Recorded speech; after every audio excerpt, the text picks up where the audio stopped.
So I'm sure you guys have all heard about Project 2025, but what you need to know about is Project Esther. This is a draconian plan from the billionaire-funded Heritage Foundation to suppress pro-Palestinian activists by labeling them as terrorists. Look at how they describe the pro-Palestinian movement here. They say that it's part of a global Hamas support network that's trying to compel the US government to abandon its long-standing support for Israel and also pushing for the destruction of capitalism and democracy. Based. I don't know about you guys, but I've been supporting Palestine for 4 years, and I've never gotten any money or information from a global Hamas support network. What Project Esther actually is a blueprint for dismantling support for Palestine all across the country, or what they call countering anti-Semitism. And the Heritage Foundation is openly saying on their website that they want to invest tons of money basically spying on pro-Palestinian activists, and then launching public smear campaigns to name and shame them, as well as doing things like auditing them to induce anxiety or ruin them financially. And there is so much money behind this. They're currently organizing a coalition of wealthy private organizations in order to coordinate their efforts and suppress pro-Palestinian activists like myself. It's actually so totalitarian that I can't even believe the Heritage Foundation published this on their website. And do you know where soon-to-be President Donald Trump got a lot of his policies from during his last term? That's right, the Heritage Foundation. So there's a good chance that the US government embraces these draconian policies and tries to destroy the pro-Palestinian movement after all of Trump's talk about protecting free speech. And they claim they're doing it in the name of protecting democracy. It doesn't get any more ridiculous than this. This is the Dirty Data back with another random episode of What the Frick. This one's called Project Esther. It's by the Heritage Foundation, and it's how it's going to limit your freedom of speech. Let's get into it. So this whole project is named after the story about Esther. Essentially, there was a man named Mordecai that wouldn't bow to the new Persian king, and that pissed off the prime minister. Well, the prime minister vowed to kill all the Jews. Basically, Mordecai was the cousin of the queen, I believe, and the queen was Jewish. And so they convinced the queen to convince the king to kill Haman, so that way Haman didn't kill all the Jews. Next slide. Now, they go on to say that there's this thing called the Hamas Support Network that's infiltrating the United States, and that basically they need to snuff it out. So now they're kind of convoluting or conflating the idea that if you are not pro-Israel, you are pro-Hamas Support Network. And this kind of reminds me of the whole NSA during 9/11, which they promised that they were going to end in 2020, but it didn't. Look it up. And guess what they're going to use that for? They're going to use that for this. So in 12 to 24 months, they want to restore equal protection under the law for all Americans by basically combating anti-Semitism, which will lead to a coalition that sustains the HSN and associated movements, yada, yada, yada. Basically, they're going to crawl the internet. They're going to find everybody that has a dissenting opinion that isn't pro-Israel, and they're probably going to do something about it. Just like the UK is putting people in jail for Facebook posts. So let's keep scrolling. I'm sure this will only get better. So here are the bullet points for how they're going to do it. They're going to expose all these coalitions that are resources for anti-Semitism. They're going to mobilize a coalition to stop the organizations. They're going to erode support for anti-Semitism, synchronize coalition actions to maximize impact. That's when they start arresting people for talking. And then focus, communicate, yada, yada. They go on to leverage pretty much all of the greatest talking points in history. You know, communism's bad, Adolf Hitler's Mein Kampf, all this stuff, which is really interesting because, you know, the whole Bolshevik Revolution was largely ran by, moving on. I might get arrested for this. And then they pop in with the same fear-mongering tactics. Let's read it. Had the intent of these critics been otherwise, had their true goal been to change Israeli policies they found disagreeable, the so-called pro-Palestinian movement would not have organized so quickly across the world, including the United States, and immediately degenerated into the commission of blatant acts of anti-Semitism, specifically targeting Jews. Then they talk about how there's just been an uptick in anti-Semitism and all this stuff, and it's like, well, you know, I think because people see what's happening and it's not an agreeable thing. People don't like it. So maybe they should try to figure out a way to negotiate. And you even see it happening here. I mean, Netanyahu's going behind people's backs. Mike Waltz was, of course, a paid asset and was trying to get them to approve the plans to invade Iran. And Netanyahu seems to be going around that. And even the Trump administration sees it. So, and this source comes from CNN. Let's read it. The U.S. has obtained new intelligence indicating that Israel is prepping to launch a strike on Iranian nuclear facilities. This comes on the heels of the collapse of nuclear talks between the Trump administration and Iran. Wow. If they didn't want us to be anti-Semitic, then maybe they shouldn't be proving all of the regular anti-Semitic tropes true. And that, maybe Jewish people aren't the most honest. I'm not saying that. I'm just saying that's a trope. And then here you see that the leader of them is not being honest. But again, I digress, so let's get back into it. So here on this slide, you see that they're basically saying that they have infiltrated our education system. And it's like, well, the education system is geared to critically think. Obviously, me being on the conservative side of the spectrum, I can say that academics aren't exactly like that anymore. But on this one topic, I do very much agree with them. So, anyways, again, they say that they have all these links with these HSOs, again, cloaking them under these organizations of extremism when they kind of just want to voice their opinion and speak out against genocide. And then here you see a demonstration pro-Israel versus pro-Palestine. I mean, it's kind of hard to be pro-Israel. Just with everything that's going on. And now it's going to limit freedom of speech, and you're just going to push both sides to the extreme even more. So you should just let people speak their mind and let the cards fall where they may. But before that, I would suggest that maybe that Netanyahu needs to make ending this war a priority. I mean, even the Pope's coming out and talking about it. So does that make the Pope anti-Semitic? And like I've said before, anti-Semitism, it's totally relative because the Palestinians are more Semitic than most Jewish people. In fact, all the Jewish people here are Ashkenazi. They're not even Semitic.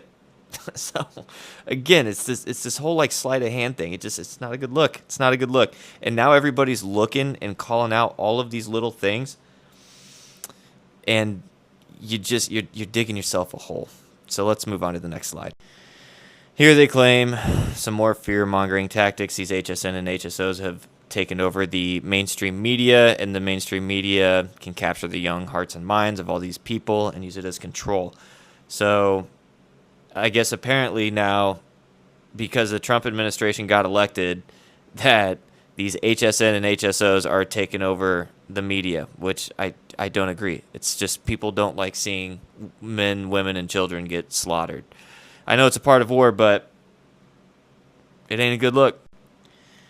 And here you'll see a couple noticeable desired end states. One, no longer have access to the U.S. economy, lose access to Congress, which is interesting because I thought AIPAC owned everybody. So if AIPAC owns everybody, how's Congress infiltrated by these HSOs? It's just interesting to me. I take this as they're going to debank you and not allow you to vote. And since this was mostly about freedom of speech, let's look at desired effect number 10. Social media no longer allowed to spread anti-Semitic content. So again, that's a loose definition, and people are going to be deplatformed, and it's kind of like they're taking a play out of the playbook of the Biden administration during COVID. Interesting. And this slide is hilarious and also scary. They're going to get every single Department of Homeland Security, intelligence, cops, everybody to crack down and enforce these laws. And then on top of that, the hilarious irony is that they're going to use laws at their disposal to identify HSN and HSOs, such as the Foreign Agents Registration Act, FARA, which, if you know anything about history, I'm pretty sure that JFK wanted AIPAC to register as a foreign agent. Look into that one. That's juicy. And then to put the cherry on top, they hit it with a hilarious punchline saying Project Esther cannot be a solely Jewish effort. It must be an American effort. Project Esther will deliberately remain American without foreign partners to ensure that nobody can legitimately accuse us of being under the influence of foreign powers or of part of a broader foreign conspiracy. So this is so American that we're going to take away your American right to the freedom of speech and the freedom of expression and the freedom and the right to assembly and speak your mind on college campuses. Interesting. And take away your funding and put in language that will make the New Testament anti-Semitic and deplatform you and censor your freedom of speech on social media platforms.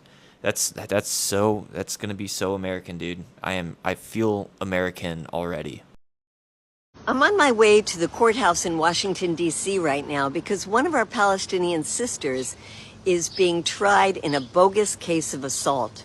And I think this is a perfect example of the expose in the New York Times of Project Esther, which is part of the right-wing Heritage Foundation.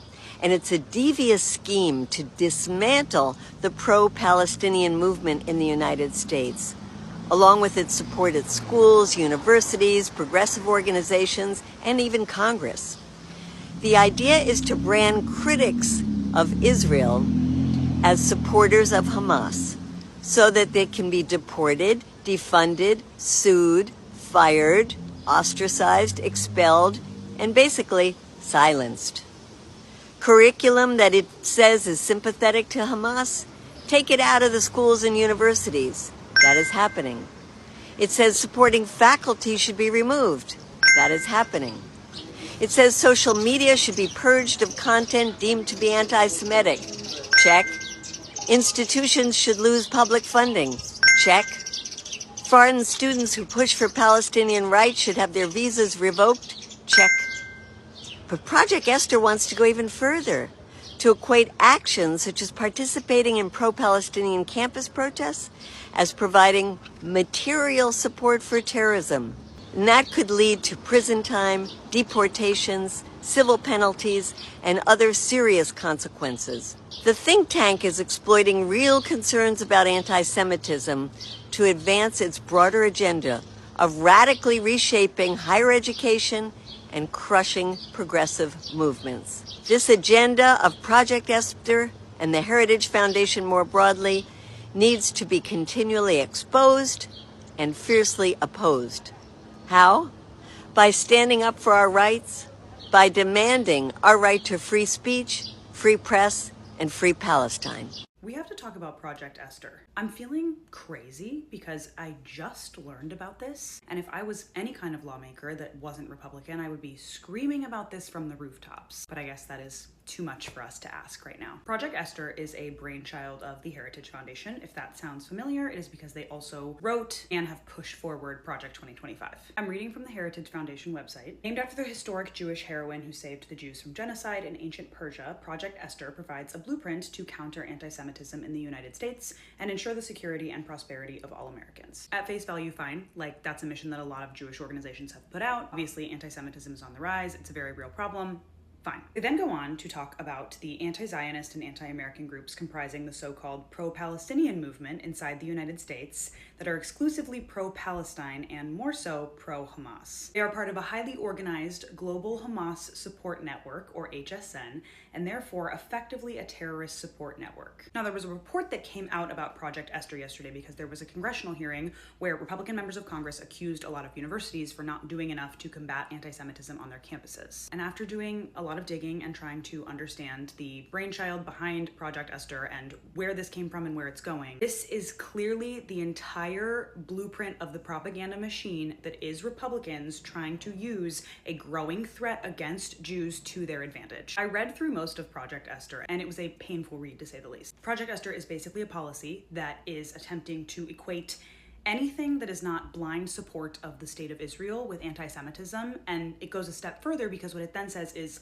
anything that is deemed anti-Semitism, which is basically whatever the writers of Project Esther decide that it is, can then be punished with deportation and imprisonment. And they aren't really even trying to hide that, right? First of all, right away, the title has an error, which has been pointed out by many Jewish people, which is that the Heritage Foundation says that Queen Esther is a figure from the Torah, which she's not. And then it's divided into a few parts, right? I have it pulled up. So it starts by trying to define the enemy. As I said, Project Esther defines the enemy as a broad range of critics of Israel and any supporters of the pro-Palestinian movement. Notice that there's nothing about Jewish people in that statement. They use a lot of phrases like Hamas support organization, Hamas support network. They want people to hear these terms when they think of the pro-Palestinian movement. They want people to equate the pro-Palestinian movement with terrorists. And in doing that, they want people to understand that any support for Palestine or for Gaza is to not only be seen as a threat to Jews, but a threat to America as a whole. Then what gets even crazier is that they start to define who is in this Hamas support network.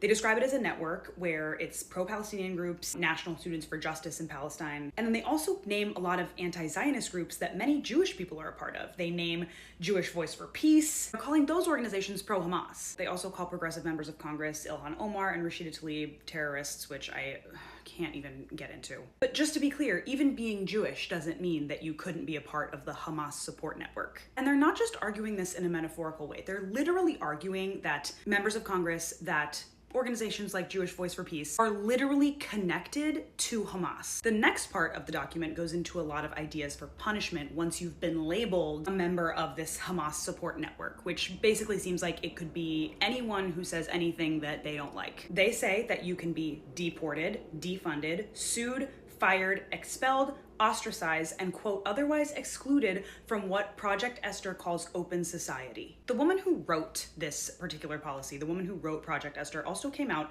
and was very much not shy about how she would be redefining student protesters as part of a terrorist support group. She also mentioned how she would like the Heritage Foundation to not only go after pro-Palestinian supporters and critics of Israel, but also other progressive movements on college campuses that they deem dangerous, such as DEI movements or Black Lives Matter. Basically laying out a step-by-step strategy to define a network of targets, a network of people at their choosing, and then systemically eliminate or exclude those people from the American system, all in the name of anti-Semitism. Over the past couple of years, when I've spoken to people who are self-proclaimed Zionist Jews, who feel very threatened as a Jewish person right now and who feel very anti the pro-Palestinian movement, my argument to them has always been, look at the people who are aligned with Zionism in this moment, because it is not at its core Jewish. It is racist, it is Islamophobic, it is xenophobic, and it's mostly far-right conspiracy theorist Trump supporters.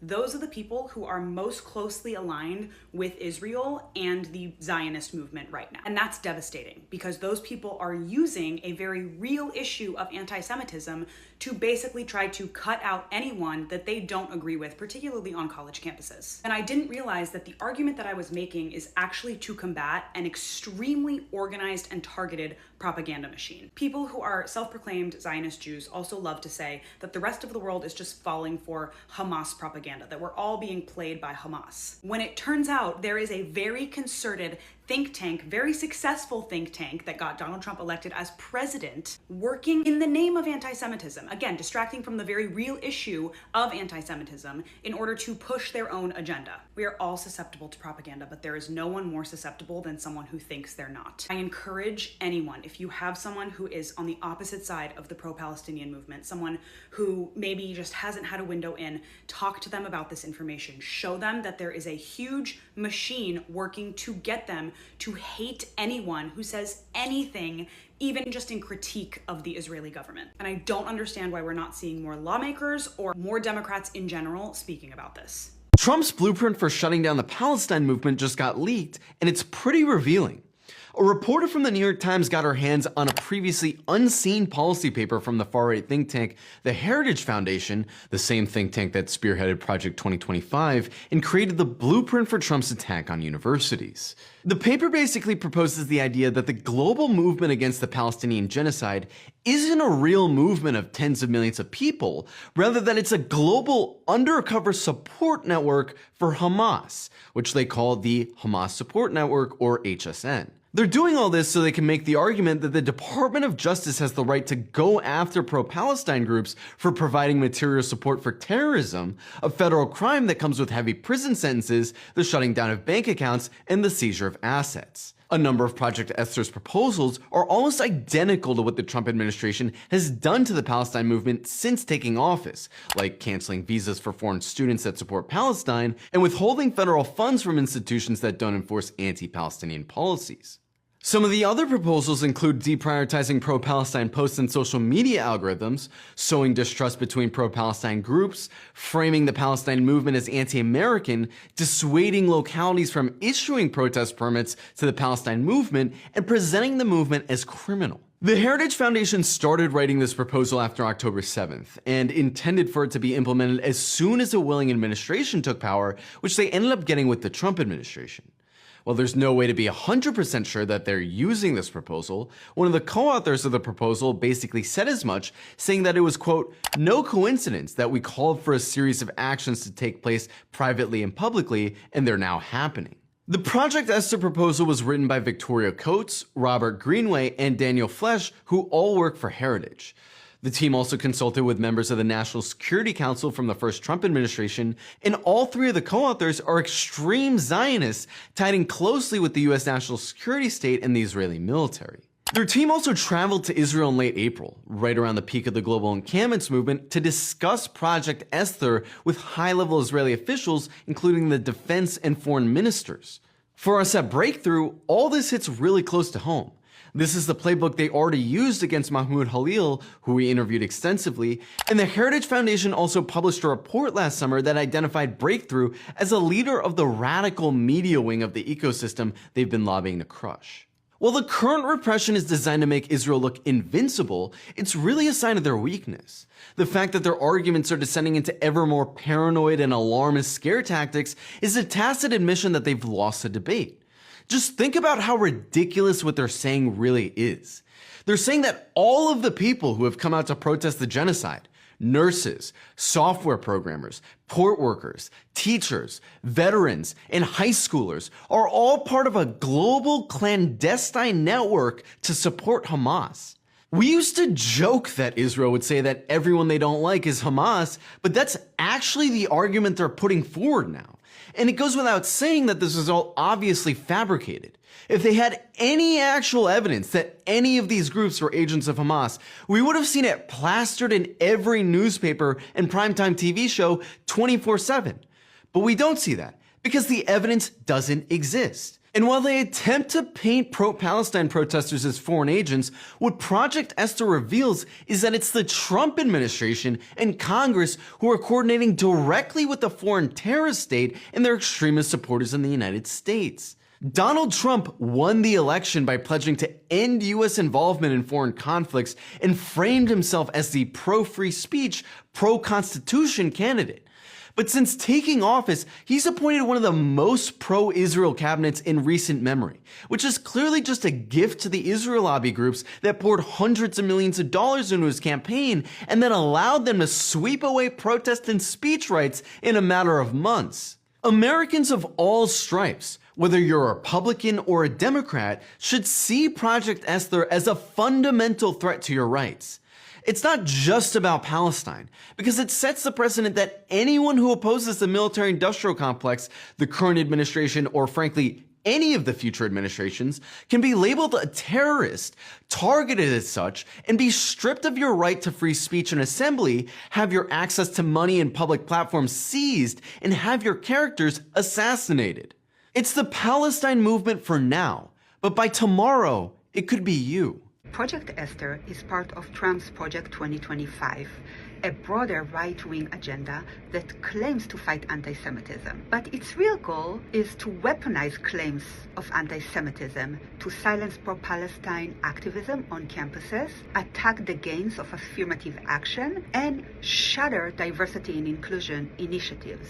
Who benefits? Pro-Israel lobbyists, right-wing donors, and Christian nationalists who use fear to push their own political interests and ideologies. Project Esther targets student groups that advocate for Palestinian rights, labeling them as dangerous and equating their anti-Zionism with anti-Semitism. These policies don't protect Jewish students. They reinforce Islamophobia and anti-Arab racism, treating Palestinian activism as inherently dangerous. This rhetoric comes straight from the War on Terror playbook. By framing Palestinians as a threat, Project Esther taps into the same Islamophobic fear-mongering that justified surveillance programs, anti-Muslim immigration policies, and endless wars in the Middle East. Behind it are Christian Zionists who don't care about Jewish safety. Instead, they are invested in a white supremacist agenda that uses Israel to serve their own political, cultural, and theological interest. Project Esther isn't about protecting Jewish students. It's about expanding state power, crushing dissent, and advancing a white supremacist vision. And that's exactly why we need to call it out.